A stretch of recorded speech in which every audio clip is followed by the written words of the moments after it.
Kenapa ekspor kita 18% ya barangkali nih. Saya waktu beliau di Kementerian Perdagangan sebenarnya pengen nama beliau ini udah barangkali kita diskusikan. Kenapa Indonesia hanya 18%, Cina UMKM itu bisa 60%. Ini kan satu. Korea juga begitu. Korea itu 39, Pak. Mohon maaf Pak, saya hafal data-data yang agak global, saya hafal semua itu. Terus kemudian Jepang itu tinggi juga. Kenapa? Ternyata memang insentif untuk kredit tadi itu besar, gampang sekali Pak di Cina itu. Makanya buktinya apa?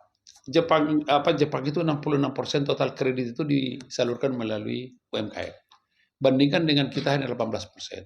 Udah 18% sulit pula kan tadi kan udah kita diskusikan tadi. Kalau 8% gampang mungkin masih ini. Jadi gimana? Saya waktu di Korea Selatan juga presentasi. Sekitar mereka 40% memang. Tapi mudah sekali mereka itu. Riset daripada UMKM itu di Korea Selatan itu Pak, dibiayai negara Pak.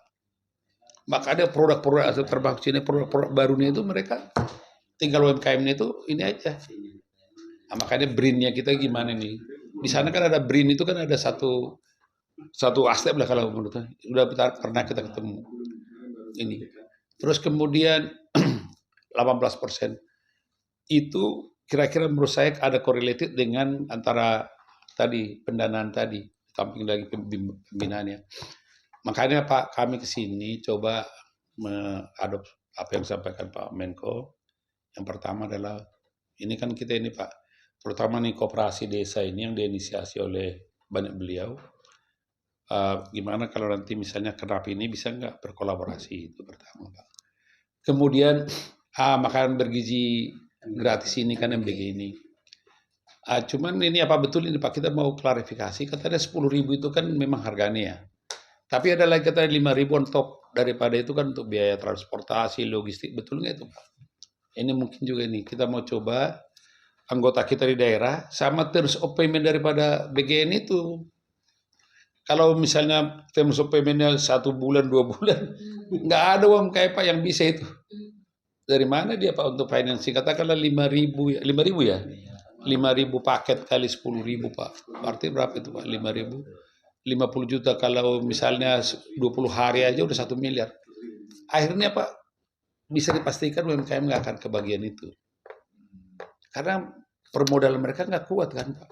Apalagi terus payment-nya daripada terminnya itu nggak jelas, kapan dibayar, kapan ini. Makanya kasus Kalibata kan meledak gitu ya. Ya begitu-begitu Pak. Jadi memang kita udah pelajari. Yang kedua memang Pak tadi kita bagaimana kolaborasi MBG. Yang ketiga ini Pak sebenarnya ini dan kita udah ngomong dengan Pak Sesmenko dan Pak Menteri. Justru aja Pak, kami asosiasi ini nggak ada sumber dana kan nggak ada dari APBN, APBD. Ini kan ini Pak. Kita mau coba racing fund seperti tahun lalu. Ada racing fund Pak, melalui turnamen golf. Pak Menko udah setuju. Turnamen golf peduli UMKM, piala Menteri Koordinator Pangan gitu ya. Mudah-mudahan ini Pak. Jadi kita mau coba nanti kita udah dapat Pak bantuan dari satu lapangan sehingga nanti operasional. Tahun lalu kita berhasil Pak melakukan dapatnya cuma 190 juta. Kita itu Pak bikin pelatihan Pak. Tapi tanpa itu dulu Pak, tanpa ada piala turnamen gitu ya, piala ini. Dulu beliau udah setuju. Piala Menteri Perdagangan pada saat itu.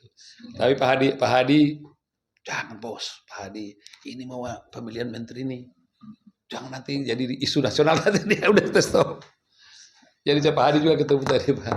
Kalau itu udah setuju beliau Pak. Tinggal bagaimana ini nanti teknisnya Pak. Jadi sebenarnya ada yang bilang UMKM kan nggak main golf katanya, betul. Tapi pengurusnya main untuk cari duit. Untuk pendanaan. Karena kami sekarang membuat pelatihan Pak pendampingan itu satu paket itu sekitar 50 juta. 50 juta, jadi kita udah coba. Jadi 3 hari Pak. 3 hari pelatihannya. Kita berikan 100.000 Pak per orang untuk kehadiran. Kemudian nanti pengajarnya, kemudian ruangan ya mungkin sekitar 30-50 Pak. Jadi hasil dari ininya nih Pak nanti racing fund ini kita coba untuk untuk pelatihan sehingga nanti UMKM anggota kita bisa di seluruh Indonesia itu Pak bisa kita latih. Saya kira gitu Pak intinya. DPD, jumlah DPD. Jumlah DPD kita yang sudah kita berikan SKP udah 27 provinsi. Tapi yang kita latih memang baru 10 lebih. Yang kita mulai Pak dari NTB udah, Bali sudah, Jawa Timur sudah,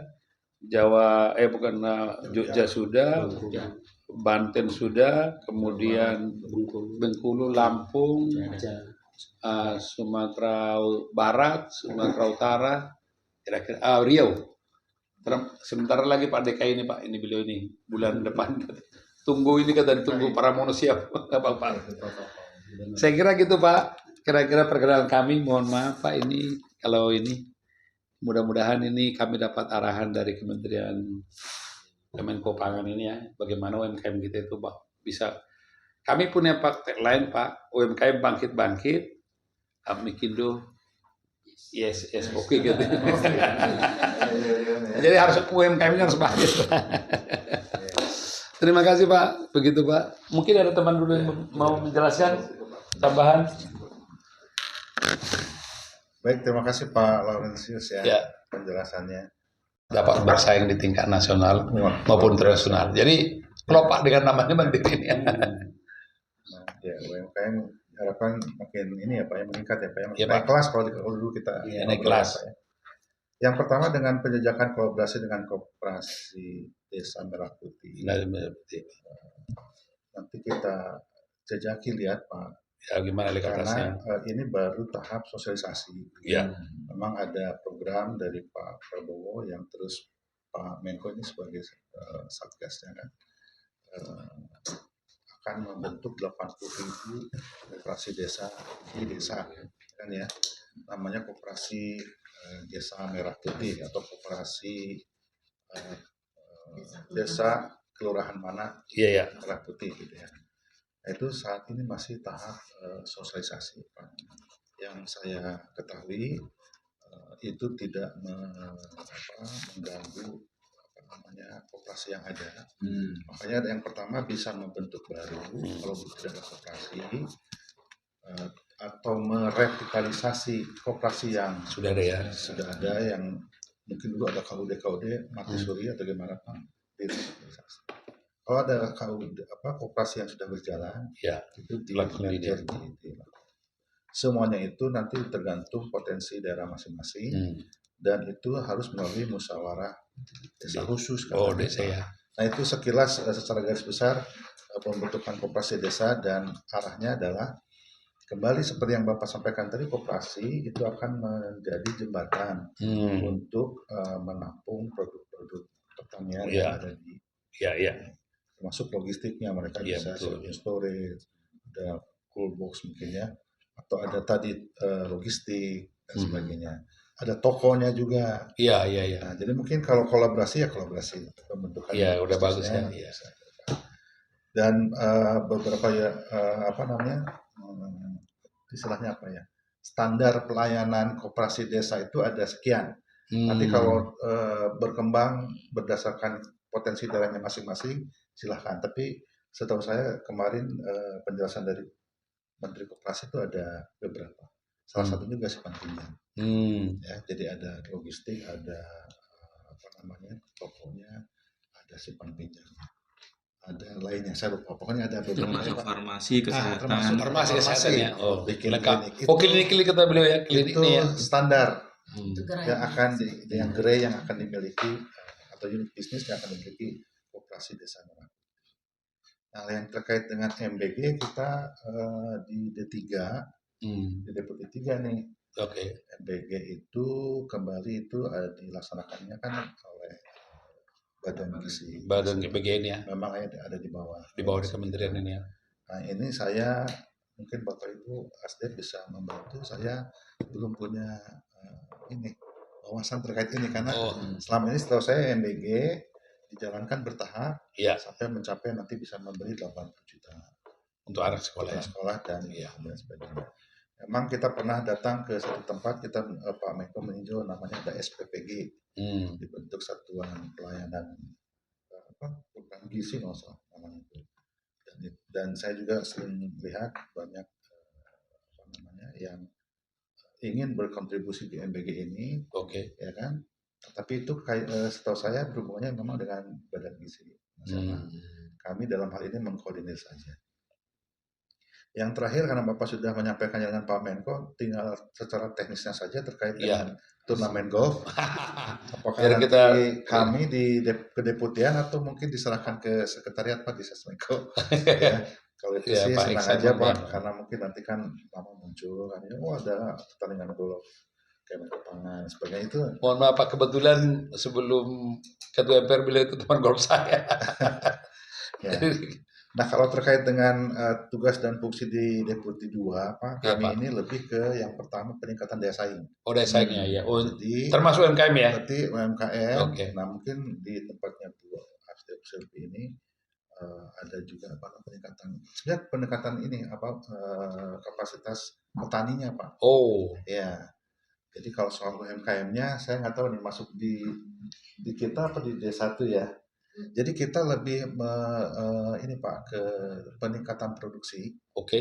Tadi ada tanaman pangan, Oke. ada hortikultura dan perkebunan, Oke. ada peternakan Pak dari H5. Oh, berarti di klaster tadi kita ya? Ya, itu tugas kami mengkoordinir Kementerian Pertanian dan Oke. lain-lainnya untuk peningkatan produksi. Oke.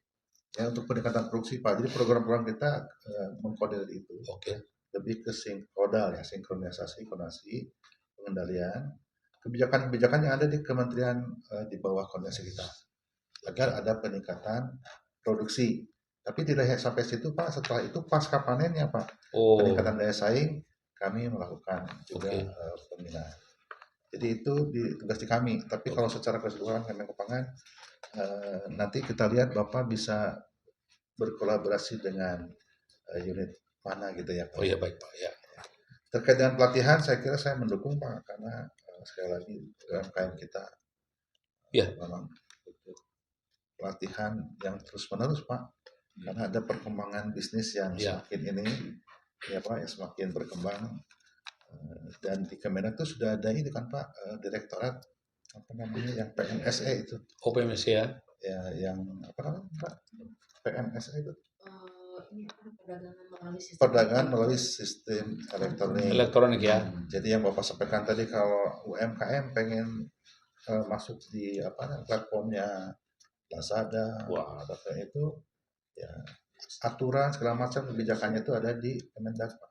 Nah itu. Jadi kalau Bapak punya masukan boleh disampaikan ke sana supaya UMKM kita itu punya akses yang lebih mudah dan ongkos rendah ya. Ya, ongkos yang rendah. Saya pernah didatangin dari Alibaba Pak. Alibaba itu punya semacam tim yang melatih, bahkan sampai akhirnya itu si UMKM itu bisa onboard di apa namanya di platform itu ya. Yang kayak gitu-gitu mungkin Bapak bisa copy paste gitu Pak, dilakukan untuk para UKM bisa onboarding di platform elektronik Pak, perdagangan elektronik. Dan berikutnya saya kira itu yang bisa kami jawab, mungkin bisa ditambahkan Bapak Ibu dari Saya tambahkan sebentar Pak sebelumnya. Ini Pak memang ini tadi kan dari 97 mikro ini Pak, kalau kita lihat tingkat pendidikan mereka yang memperpendidikan di 3 sampai dengan S1 itu Pak cuma 3%. 3,8. Iya. Jadi yang paling banyak itu justru SD. Nah, waktu saya kan di Singapura kan saya coba itu bertanya itu Pak UMKM di pasar tradisional di Singapura itu ya. Semua pengusahanya itu Pak nggak ada yang di bawah S1 Pak. Memang walaupun penjaganya banyak yang dari kita, dari Bangladesh, yang itu Pak, saya ke pasar-pasar itu kan saya kunjungi itu Pak. Jadi memang itulah yang menjadikan sulitnya mereka itu masuk ke pasar pakai platform ini. Jadi kalau mereka disuruh, itu juga kita hadapi pada saat mereka mendaftar. Karena tingkat pendidikan literasi digital ini sangat yang gaptek istilahnya gaptek. Udah gaptek lagi Pak. Bapak tahu Pak, NIB yang dikeluarkan oleh Kementerian Investasi BKPM itu, mudah-mudahan udah naik. Tahun lalu itu Pak nggak sampai 20 juta Pak. Kenapa 20 juta? Karena begini Pak, jadi jangan kita membayangkan UMKM itu yang di kota. UMKM itu kan dari mulai desa sampai kota, dari ujung timur sampai ujung barat kan gitu ya. Mereka itu Pak di lokasi itu belum tentu punya jaringan, itu pertama. Jaringan itu ya. Saya udah pernah Pak ke suatu kota di Sukabumi, yang memang kok Sukabumi itu yang pinggiran gunung itu Pak. Mana ada Pak jaringan yang bisa BTS ini. Jadi itu pertama. Kendala kedua Pak, ini UMKM Pak ya, walaupun sekarang banyak ini kan kalau kita mau pasang ini kan harus punya ini Pak, smartphone ini Pak ya. Handphone yang lebih canggih lah. Ketiga, udah punya dua-duanya misalnya jaringan ini, daya beli mereka untuk beli pulsa ini kan sangat terbatas. Saya sendiri Pak, kalau udah ada notifikasi dari bank Pak, karena itu notifikasi dari bank 14.000. Kalau kita balikin notifikasi Pak, kalau nggak ada karena data itu Pak, karena pulsa itu bisa-bisa kita nggak bisa berkomunikasi. Ya bisa bayangkan gitu Pak. Artinya memang itulah ketiga ini tantangannya Pak. Tantangannya jadi betul-betul dari mulai tingkat kemampuan mereka, kemudian pendidikan itu saya dapat data itu. Jadi SD ini tuh lebih 50%, SMP sampai SLTA. Jadi bisa dibayangkan nggak Pak kemampuan skill manajerialnya daripada UMKM itu sangat rendah. Ya bagaimana berkompetisi dengan misalnya UMKM dari Jepang, UMKM Korea Selatan, UMKM dari Cina. Nah ini Pak, pernah kita ngomong-ngomong dengan Cina, UMKM-nya Pak. Jangan harap Pak ada produk dari Indonesia Barat masuk ke Cina. Ini mungkin bapak-bapak yang dari atas saya udah pasti lebih tahu dari kita Pak. Katanya ini apa ini nakut-nakutin. Kurang dari 1 jam itu produk itu bisa dikopi Pak, langsung diimitasi. Betul nggak itu Pak? Bisa diimitasi itu dan mungkin hasilnya lebih bagus daripada asalnya. Makanya bambu kita, rotan kita kan disedot ke sana. Coba pengusaha rotan nanti, kursi rotan, jangan-jangan nggak ada lagi dari sini. Begitulah Pak. Karena mereka memang betul-betul tadi risetnya itu oleh oleh pemerintah. Sehingga pelaku-pelaku UMKM itu. Makanya Pak, industri mobil kita misalnya besar. Masa bau-baunya aja kita tidak bisa siapkan dari UMKM kita. Atau bau-baunya doang, sikrup-sikrupnya itu. Karena tingkat pendidikannya. Saya pernah waktu saya di AP1 Pak, mendatangkan di Jogja itu kan banyak Pak ahli kerajinan perak dan emas untuk bikin cincin, bikin ini. Itu Pak produk itu nggak laku Pak, karena desainnya begitu itu doang dari kakeknya, bapaknya. Akhirnya saya datangkan Pak dari Itali, karena hari itu komisaris kami Budeno itu kan istrinya mantan Menlu kita Pak Hasan Sembere udah. Kan komisarisnya Gasapura 1 pada saya itu mesti direksi. Pak Loren, kita datangkan dari Itali desainer untuk ini untuk emas. Ya dari mana uangnya? Gampang, nanti kita suruh dari kedutaan kita. Itu Pak hanya 2 hari dilatih Pak itu nih. Para pengrajin di Jogja itu Pak. Coba kamu gambar dulu produkmu, bikin apa? Misalnya anting. Digambar Pak. Dia ada nambahin Pak, digini-gini doang. Gimana? Bagus katanya gitu. Itu aja Pak udah langsung edit value-nya tinggi gitu loh. Harganya ini berapa nih? Kalau kau jual berapa? 10.000. Kamu bikin-bikinnya bisa $10 ini katanya di luar negeri. Itulah kemampuan skillnya. Karena tadi itu pendidikannya itu dari hanya diturunkan murni UMKM gitu yang sifatnya. Jadi itulah Pak pelatihan ini sebenarnya. Apalagi Pak untuk ekspor. Kami udah waktu Kementerian Perdagangan kan yang di Grogol itu kan pernah ya PPDS teman itu ya. Pernah kita datangin tuh Pak. Waduh, nggak mudah Pak memang UMKM ini. Jadi Bang kalau bicara UMKM ini, ya gimana ya? Harusnya pemerintah, ya mirip Korea Selatan, Jepang maupun Cina menurut saya baru ini Pak ya. Tanpa melupakan usaha besar, tapi usaha ini didorong gitu supaya berkolaborasi ya, bersinergi, mutual relationship lah antara usaha besar. Ya mohon maaf Pak ini karena kurang tadi penjelasannya Pak. Ya, Pak. Saya kira tadi yang soal koperasi nanti bisa dijajaki lihat Pak. Iya. Mudah-mudahan produknya UMKM di daerah tersebut bisa dikolaborasikan dengan bisnisnya koperasi desa. Desa itu ya, jadi supaya berkolaborasi. Ya. mungkin ke depan ya Pak ya itu Iya, ya. iya. Karena ini juga masih baru sosialisasi. Tadi Pak Iya, ada Astrid dikit ada Pak. Jadi Ya, silakan. kan? ini Pak, kebetulan kan kami itu menanganin perkebunan horti dan pelaku UMKM di perkebunan horti itu sangat banyak. Banyak sekali. Khususnya terkait dengan kopi Pak. Ya, Jadi kopi. kami itu berhubungan dengan CV Java Halu Pak. Oh. Java Halu yang ada di Bandung itu prosesor kopi Pak. Dan memang masih skala UMKM. Jadi memang ada 3 kendala yang kami ketahui di Java Halu itu Pak. Yang pertama akses pasar yang Bapak sampaikan Iya. tadi, karena memang mereka itu sudah banyak tahu informasi-informasi mengenai pasar kopi di luar negeri, Iya. namun mereka itu nggak tahu Bagaimana? marketnya seperti apa, terus kemudian cara nembusnya seperti Iya. apa, persyaratannya seperti apa, sehingga memang perlu waktu itu kerjasama dengan perwakilan perdagangan yang ada di luar negeri. Oke. Gitu, Pak. Yang kedua masalah standar Pak. Iya. Jadi kadang-kadang UMKM itu tidak ngeh dengan standar yang diperlukan. Iya, betul. Misalkan kadang-kadang mereka itu perlu kopi tapi bijinya itu yang ukuran berapa itu aja Iya. menjadi Persoalan ya. menjadi persoalan Pak seperti itu. Kadang tingkat kekeringan, terus kemudian apalagi misalkan kandungan airnya, asamnya dan Iya. lain-lain itu memang masih menjadi kendala. Terus yang ketiga terkait dengan betul pembiayaan tadi Pak. Itu terjadi benar. Makanya waktu itu untuk mendorong si UMKM itu membeli produknya petani Pak kan. Iya.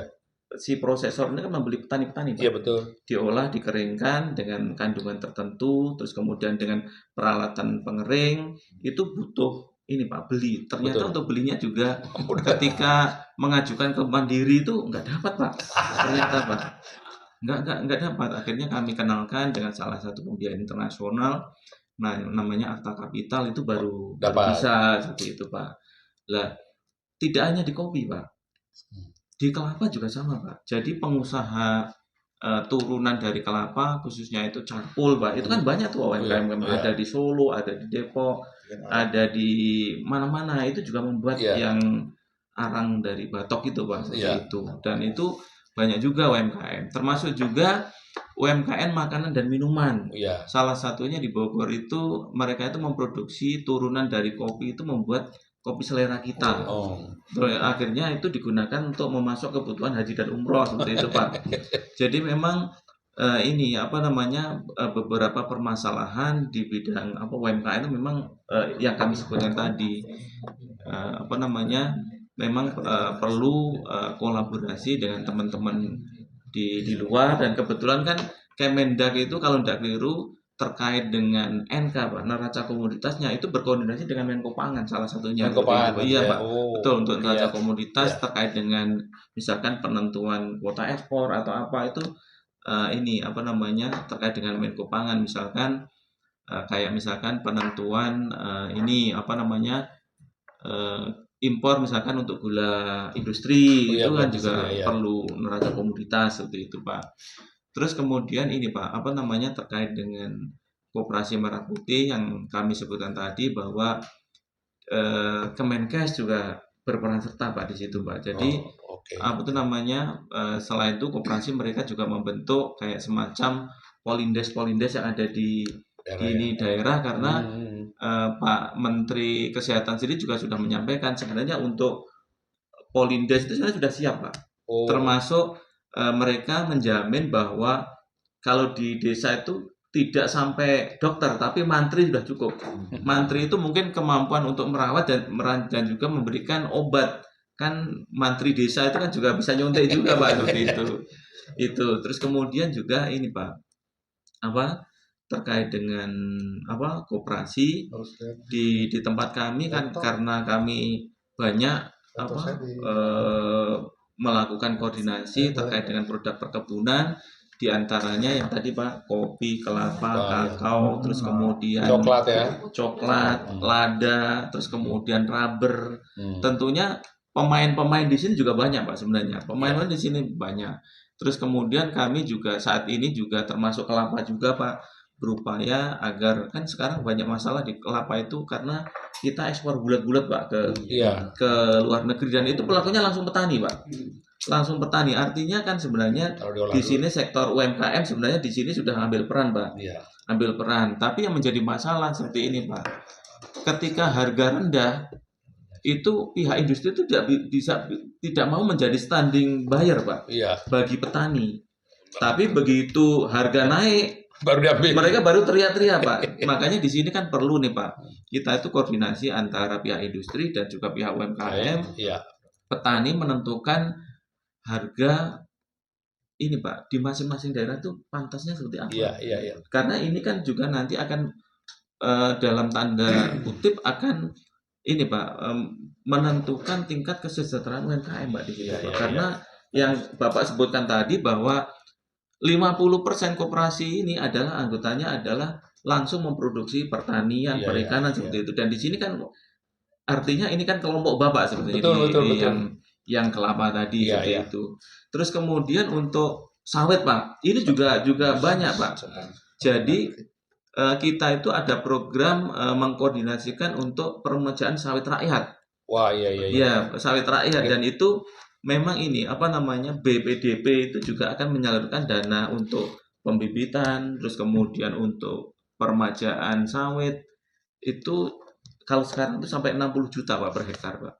Dan itu nanti melibatkan dua mekanisme. Yang pertama melalui dinas, yang kedua melalui program kemitraan melalui BUMN. Kalau Bapak pernah di BUMN, saya yakin pasti Iya, banyak akan berhubungan dengan PTP, dengan ID Food seperti itu Pak. Terus kemudian juga ini Pak, apa tuh namanya untuk PSR ini juga banyak melibatkan PKS kecil Pak. PKS itu perusahaan kelapa sawit ya. yang kecil-kecil Pak, yang kapasitas hanya mungkin 10 juta ton atau di bawah situ. Dan sekarang itu memang karena harga hapor Pak, hapor itu ini high acid untuk ini apa namanya residu pome itu Pak. Itu harganya kan meningkat Pak. Sehingga harga sawit berondolan itu jadi rebutan Pak. Jadi TBS-nya itu rebutan. Iya betul. Itu kan artinya sebenarnya di tingkat petani, di tingkat UMKM sebenarnya banyak yang bisa dikerjakan Pak di situ Pak. Tentunya terkait dengan yang kami sebut tadi, tidak hanya sawit yang terkait dengan TBS, rondolan, terus kemudian kelapa di tingkat petani, ataupun kakao yang sekarang ini mungkin kita itu produksi turun terus sehingga kita banyak impor seperti itu. Terus kemudian lada putih kita, terus kemudian termasuk karet gokar yang banyak dilakukan oleh petani-petani melalui pasar lelang seperti itu Pak. Itu yang di tempat kami memang saat ini kami ada beberapa program diantaranya bagaimana kita meningkatkan produktivitas melalui petani-petani itu Pak. Langsung ya? Iya betul Pak, melalui petani-petani itu terus kemudian meningkatkan tingkat daya saingnya, terus kemudian target swasembadanya, contohnya misalkan gula Pak. Gula itu kan ditargetkan awalnya di tahun 2029, sekarang ditarik tahun 2027. Artinya apa? Kita memang lari Pak. Iya betul Pak. Saat ini kan konsumsi kita sudah mencapai 3 juta ton Pak, sedangkan produksi kita hanya 2,46 juta ton. Artinya kita masih shorted 500 lah Pak seperti itu. Dan di situ kan harapan kita lebih banyak kepada petani Pak, petani tebu Pak di situ Pak, yang notabene memang anggota Bapak seperti itu Pak. Jadi memang kami sekarang itu juga bekerja sama dengan baik petani, terus kemudian industri gula termasuk kebun kawung, ID Food itu mencoba untuk meningkatkan produksi gula Pak. Kalau sekarang ini dalam 1 tahun mereka beroperasi efisiennya hanya 70%, hanya sekitar 110 hari, maka kita akan dorong menjadi 180 hari seperti itu Pak, sehingga produktivitas naik, Pak meningkat, ya minimal bisa nutup yang 500.000 ton itulah Pak seperti itu. Dan itu saya kira keberhasilannya itu tidak hanya di perusahaan-perusahaan besar kayak BUMN yang memang sudah memiliki penugasan dari pemerintah, namun petani rakyat ini yang harus kita dorong sehingga mereka juga memiliki harga jual tebu yang tinggi seperti yang di Malang Pak seperti itu.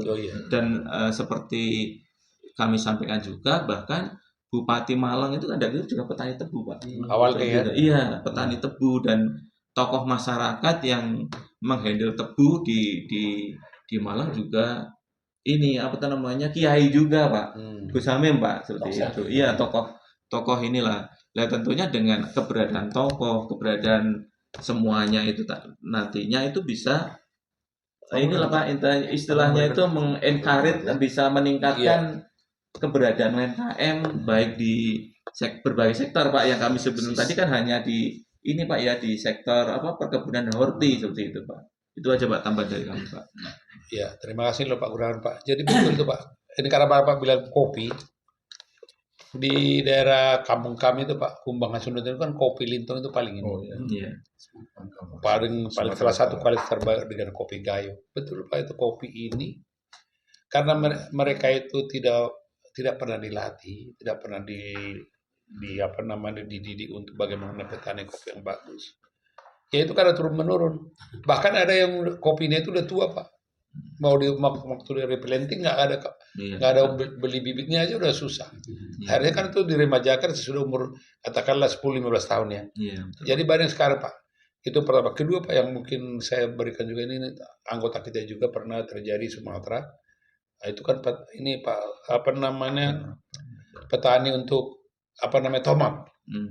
Harga tomat itu drop di misalnya 3.000 per kilo, nggak dijual mereka Pak, dibuang aja tuh di jalanan karena saking marahnya kan, karena dia pikir ini lebih baik saya buang. Mungkin ongkos metiknya pun juga lebih mahal. Iya betul, dibuang daripada harga tomatnya Pak itu. Itulah sebenarnya kalau Pemda maupun pemerintah bisa mengambil itu diproduksikan kan gitu Pak. Jadi jangan langsung itu kan lifetime-nya tomat pendek itu Pak.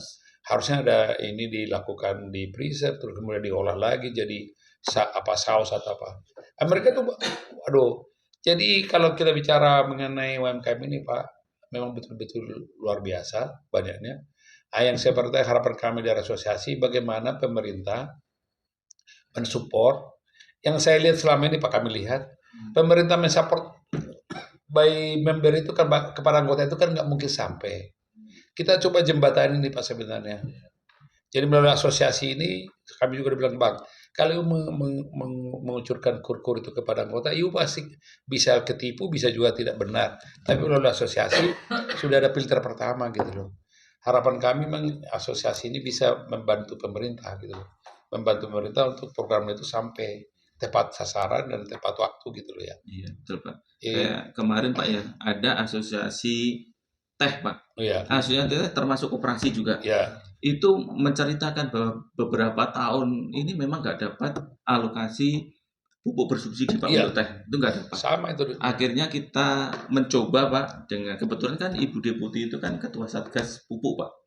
Akhirnya kita pertemukan dengan Asdep yang menangani pupuk juga. Akhirnya ini lagi diproses Pak. Mudah-mudahan selama ini asosiasi petani teh koperasinya itu nggak pernah dapat pupuk. Mudah-mudahan sekarang dapat Pak itu Pak. Itu yang kami lakukan Pak. Ini Ketua Kadamnya nanti. Ini Pak Ketua Kadam kita, Ketua Operasi. Terus besok itu kami juga ini Pak mempertemukan ITB Pak. ITB itu kan punya teknologi untuk ketahanan pangan. Kami coba ketemukan dengan koperasi juga, terus kemudian kita bahas.